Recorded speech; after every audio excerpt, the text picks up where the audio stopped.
Varicose veins తో బాధపడుతున్నారా? మన ఏవిస్ హాస్పిటల్లో 4,500 రూపాయల లేజర్ స్కానింగ్ ఉచితం. నమస్తే అమ్మా. నమస్తే అమ్మా. కార్తీక మాసంలో ఉపవాసం చేస్తే అనంత పుణ్యఫలం అంటారు. ఉపవాసంలో కూడా రకాలున్నాయి. మనం ఏ రకం చేయొచ్చు?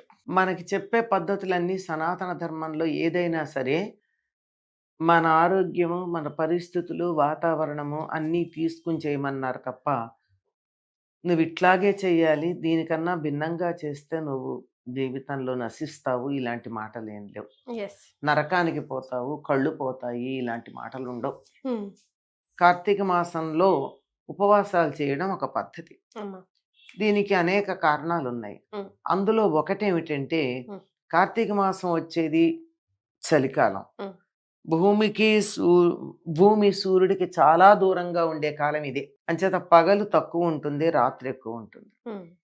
ఈ పగలు తక్కువ ఉండడమే కాదు, వేడిమి కూడా తక్కువ ఉంటుంది. మనం తిన్న ఆహారం అరిగి శరీరంలో వంట పట్టాలి అంటే బయట సూర్యుడు ఉండాలి. అందుకే పూర్వం ఆరోగ్యంగా ఉన్నటువంటి వాళ్ళందరూ కూడా సూర్యోదయానికన్నా సూర్యోదయం తర్వాతే ఏమన్నా తినేవారు, సూర్యాస్తమయానికన్నా ముందు భోంచేసేవారు. అదే సూర్యుడు లేనప్పుడు ఏమీ తినకుండా ఉండడం ఎక్కువ కాలం జీవించి ఉండడానికి కారణం అవుతుంది. ఇది మామూలుగా లాంగ్ రన్ లో.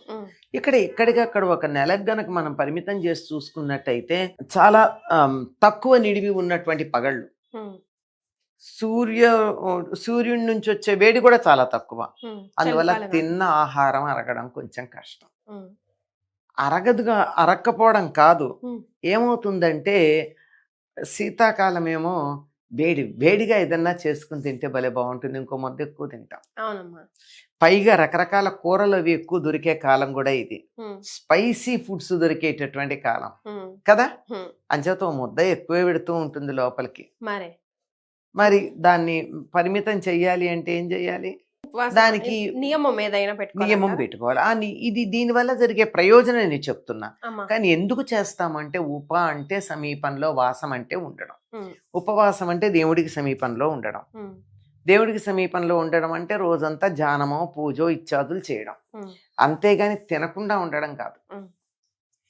అస్సలు తినకుండా ఉండి రోజంతా వేరే పని చేసి దేవుడి పేరు కనీసం కృష్ణ రామ అనుకోకుండా ఉంటే అది ఉపవాసం ఎట్లా అవుతుంది? లంకణం అవుతుంది. వైద్యుడు తినద్దు అని చెప్పినందువల్ల కడుపు మార్చుకున్నట్టు, కడుపు నొప్పిగా ఉంది గనక ఈ పూట ఎందుకన్నా మంచిదని తక్కువ తిన్నట్టు అవుతుంది తప్ప, వాస్తవంగా ఉపవాసం అంటే ఆ సమయం కూడా వంట చేసే సమయము, తినే సమయము, తిని జీర్ణించుకునే సమయము, ఆ తర్వాత తిన్నవన్నీ కడుక్కునే సమయము, ఇలాంటివన్నీ కూడా ఆపేసి ఆ సమయాలు కూడా దైవధ్యానంలోనో, పూజలోనో, అభిషేకంలోనో గడపడానికి ఉపవాసం సహకరిస్తుంది. ఇది అసలు పైగా ఏమవుతుందంటే, ఒక ధ్యానానికో పూజకో కూర్చునేటప్పుడు కడుపు నిండా తిని కూర్చుంటే, ఒకవేళ తినకుండా ఉంటే నీరసం వస్తుంది, తింటే నిద్ర వస్తుంది. అందులో పూజకు కూర్చుంటే మరీను. ఉత్తప్పుడు ఎట్లా ఉన్నా పూజకు కూర్చోగానే ఆవలింతలు వస్తాయి, నిద్ర వచ్చేస్తుంది, అంతే కదా. మరి చేసేటటువంటి పూజలో మనసు లగ్నం కావాలి, కానీ నీరసం రాకూడదు. ఏమీ తినకపోతే నీరసం వస్తుంది. కడుపు నిండా తింటే నిద్ర వస్తుంది, పూజ దగ్గర ఎట్లా ఉంటుంది? అందుకని తేలికైనటువంటి పదార్థాలు, పాలు పళ్ళు లాంటివి ఏమన్నా తీసుకుని, ఏదైతే జీర్ణకోశం మీద బరువు పెట్టదో అటువంటి తీసుకుని హాయిగా శరీరానికి కావాల్సిన బలం వస్తుంది, నీరసం రాదు. ఎంతసేపు కావాలంటే అంతసేపు ధ్యానంలోనో పూజలోనో కూర్చోవచ్చు. అది ఉపవాసం యొక్క ప్రయోజనం. అది దాన్ని ఎంతవరకు మనం అమలు జరుపుతున్నాము అనేది ఎవరికి వాళ్ళు ఆలోచించుకోవాల్సినటువంటి మాట. ఈ ఉపవాసాలు కార్తీక మాసంలో చేసేవి కూడా ఏదో ఒక రకమైనటువంటి నియమం ఉండాలి గనక కొంతమంది నక్తాలు చేస్తారు. నక్తం అంటే పగలంతా ఉపవాసం ఉండి సూర్యుడు అస్తమించిన తర్వాత మళ్ళీ శివార్చన చేసుకుని అప్పుడు భోజనం చేయడం, అంటే రాత్రి మాత్రమే భోజనం చేస్తారు. కొంతమంది అర్ధనక్తాలు ఉంటారు. అర్ధనక్తాలు అంటే మేము నక్షత్రాలు వచ్చేదాకా ఉండలేము, కానీ పొద్దువాటారంగానే తింటాం. పొద్దువాటారం అంటే ఇలా మిట మధ్యాహ్నానికి సూర్యుడి నడినెత్తి మీదకి వస్తే ఆ తర్వాత నెమ్మదిగా పక్కకి తిరుగుతాడు కదా. ఎప్పుడైతే అలా పక్కకు జరుగుతాడో అప్పుడు పర్వాలేదు కదా, అప్పుడు తింటాం అనేటటువంటి వాళ్ళు ఉన్నారు. ఇది అర్ధనక్తం. Hmm. కొంతమంది రాత్రి పగలు కూడా తినరు, మొత్తం కంప్లీట్. కానీ అది రోజు ఉండరమ్మా. ఏదో ఏకాదశి సోమవారాలు అట్లా ఉంటారు. కానీ అలా ఏది తినరన్న వాళ్ళు కూడా అటువంటి సమయంలో ఒక పూట పళ్ళో ఏవో తీసుకుంటారు, మరొక పూట ఖాళీగా ఉంటారు. అంటే జీర్ణకోశం కూడా తగినట్టుగా సమాధానం చెప్పడానికి వీలిది.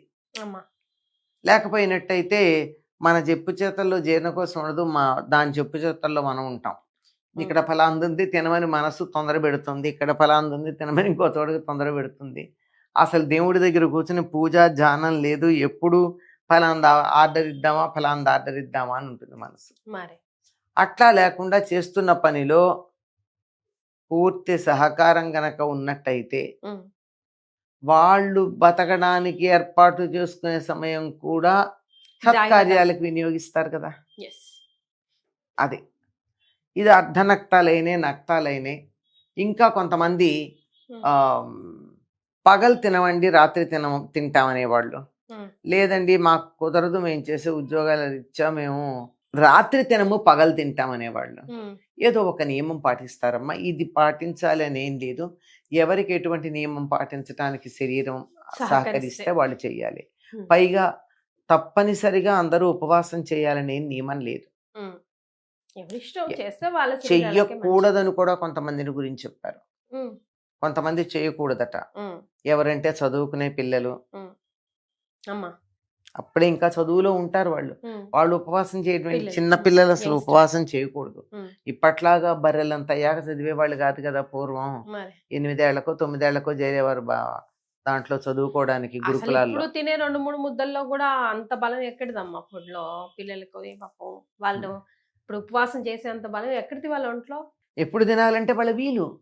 పొద్దున్న తింటారు, నేను బయట ఎక్కడో దూరంగా ఉద్యోగానికి వెళ్ళాలి, తినకుండా పెడితే నీరసం వస్తుంది, ఇంటికి వచ్చేప్పటికి నాకు తినే ఓపిక కూడా ఉండదు, తిని వెళ్ళు. నియమం పాటించు, ఏదో ఒక నియమం.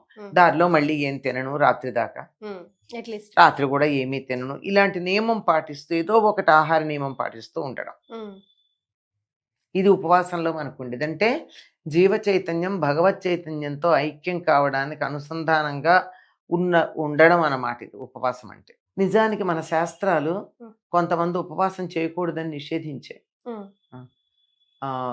పిల్లలు, చదువుకునే పిల్లలు, వృద్ధులు, వ్యాధి వచ్చి తగ్గి కోలుకుంటున్నటువంటి వాళ్ళు, తర్వాత బాలెంతలు అంటే పిల్లలకి పాలిచ్చేవాళ్ళు, గర్భవతులు అంటే పిల్లల్ని కనడానికి సిద్ధంగా ఉన్నవాళ్ళు, ఇట్లాంటి వాళ్ళు ఎవ్వరు కూడా ఉపవాసాలు చేయకూడదు అని చెప్తారు. కాయ కష్టం మీద బతికే వాళ్ళు కూడా ఉపవాసం చేయకూడదు.